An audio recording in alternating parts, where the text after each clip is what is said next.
Louisiana beer reviews. Reutberger Dunkel. Reutberger Export Dunkel beer is 5.2% alcohol. This is about a 17-ounce bottle. It's brewed in Germany and it's imported by Uplifter Spirits. And you can find a lot of information, or some information about the beer, on Uplifter Spirits website. Oberbayern, Germany. Sachsenkamm, Oberbayern, Germany.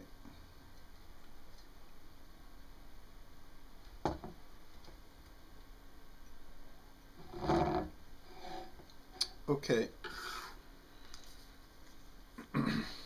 This beer gets a good rating on Beer Advocate with only 44 reviews. It gets a 79 out of 100 on Rate Beer and a 96 out of 100 on Rate Beer for the style Dunkel Dark Lager with only 106 reviews, and it gets an excellent rating on the Beer and Me. So it's a relatively obscure beer, but we get a lot of off-the-wall stuff around here, especially at Mathern's grocery store. So I've never had this, so let's see what it's like.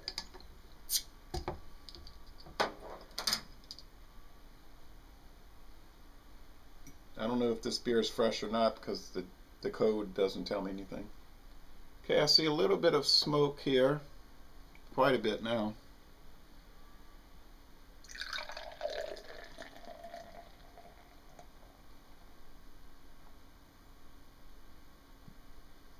Now this beer company, they started as a group of nuns in a cloister in the year 1677. So that's how long they've been brewing beer. Over 300 years. Alright, let's go with the appearance. Well, get a very thick, creamy, off-white head, and it's very humid and warm and, of course, cloudy today. A clear, dark copper appearance with some streaming bubbles. Let's go with the smell. I guess you might describe this, what do they say, a Vienna lager? It's kind of like the Bohemia. Not the Bohemia, the Victoria from Mexico. Victoria beer. Let's go with the aroma.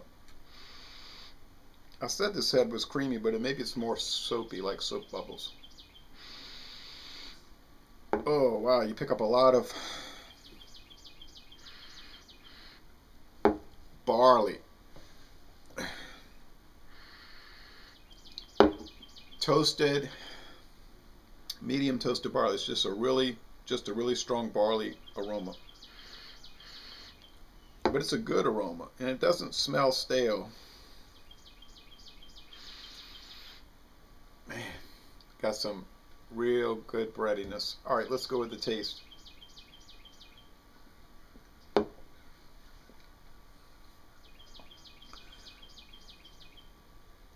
Medium roasted barley malt. A little bit of hop bitterness, but it's not heavily hopped. The hops are there just to round it out.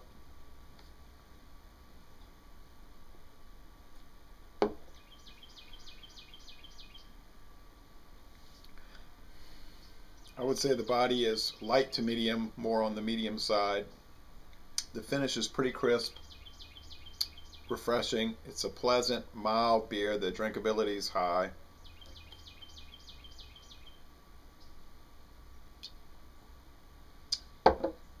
Let's see.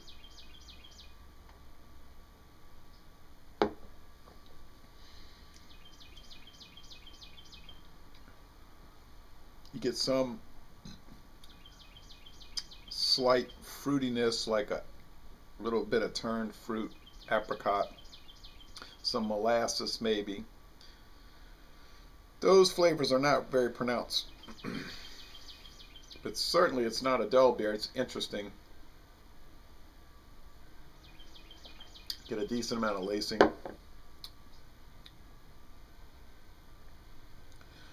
I think this is really good. It's malty. I mean, if you don't like a heavy malt presence, you prefer a hoppy oriented beers, hop oriented beers, you wouldn't like it, but I tend to like both types, so this is very good.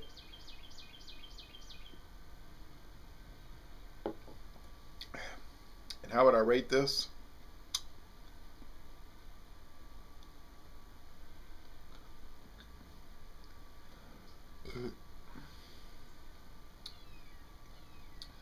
I'm going to go with an A minus. I think it is excellent. On the low end of excellent, but it is excellent. It must have been doing something right since 1677. So this bottle was like $3.45, $3.40. Wasn't too cheap.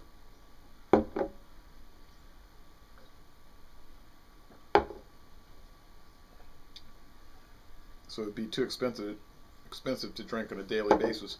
But for what it is, like a treat, or to give somebody for a gift a few bottles of this, I would recommend it. I think it's very good. Excellent. These dark beers, some people I think are shy to drink dark beers or are afraid that they're going to be too harsh. But a lot of these Dunkels and these Bock beers, they really tend to be mild.